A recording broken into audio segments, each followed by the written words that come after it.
And knight to b4, attacking the queen on c2. He comes back, queen b1. If you go queen b3 here, then e takes d4, knight takes d4, and knight c5 is a killer move because takes and check is coming. So queen b1 is safe, e takes d4, and now you take back with the knight. He takes back, knight d4. Is this pawn hanging here on h2? Not really. Knight f5 hitting the queen, g7. It's not a good idea. So knight goes to f6. And now there's pressure on the g4 pawn, although it's well defended here. a3, kicking the knight away.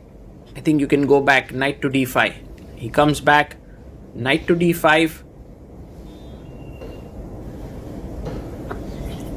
It's a complicated position actually on the board. Knight takes, you want to take it back with the knight.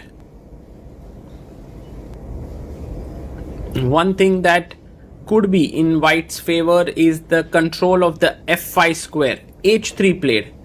Maybe a bit too slow, but okay, it makes sense. Like for example, you could go bishop h2, rook g2 and bishop e5. The rook is a bit misplaced. Hans goes bishop d7. He's preparing long castle.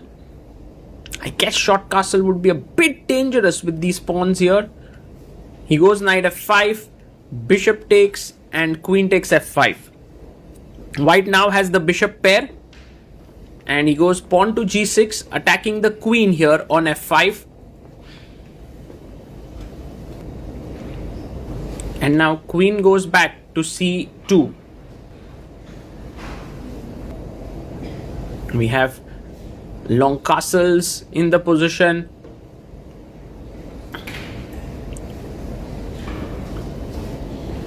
And white also long castles here. Keeping an eye on the d file. King b8.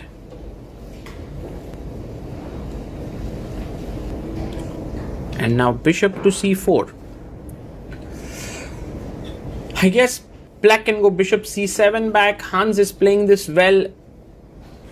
It seems that it's roundabout even. King b1 makes a lot of sense here. He also puts his king on the side. And time wise, Nikolas has 31 minutes, Hans has 43. Rook h e8, improving the position of the rook. Just a small thing to note, the h6 pawn is a bit soft. He goes bishop c1, now eyeing the d5 knight, maybe planning to capture it. Queen goes to f6.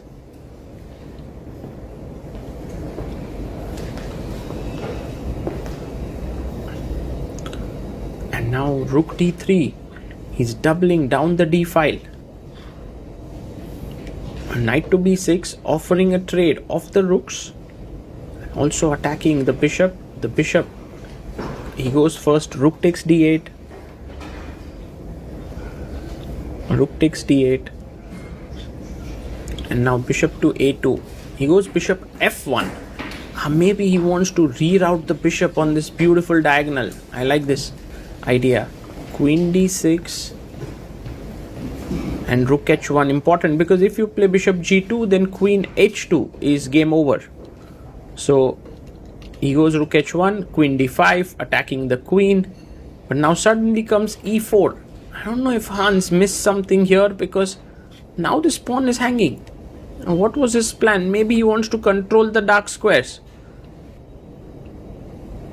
And he takes on h6. Well, yes, g5 does trap the bishop here to some extent, but there is this move h4, unblocking the bishop.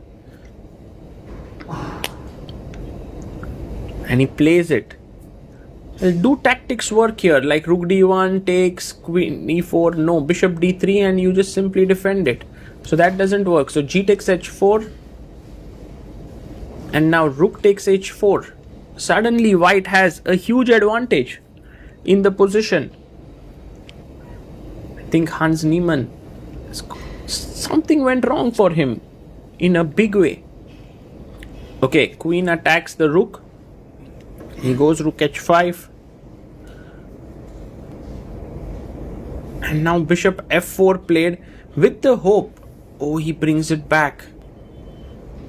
But now once he's touched it, he has to move bishop f4, because if you take, queen takes, black is doing quite well here.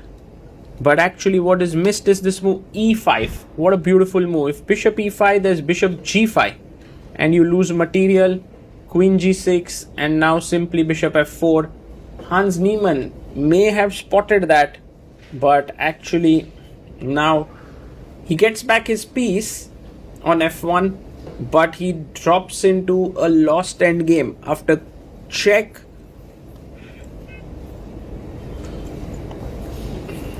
King c7,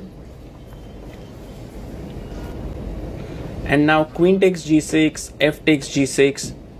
Everything's hanging, you know, these pawns are really strong. He brings rook h7, king c8 and f4. Nikolas has this amazing phalanx of pawns which is going down the board. Knight is hoping to come in and make use of this pin e6.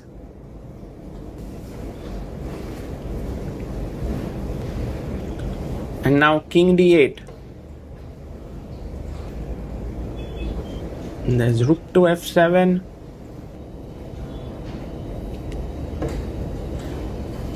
And f5 is coming in.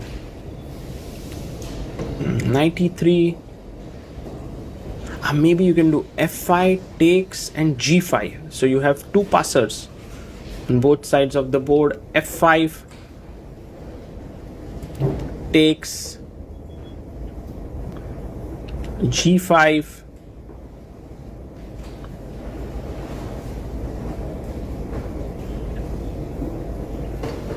and now g6 even, because if you take rook takes g6, there's bishop takes e3, otherwise you have g7, rook f8 and g8.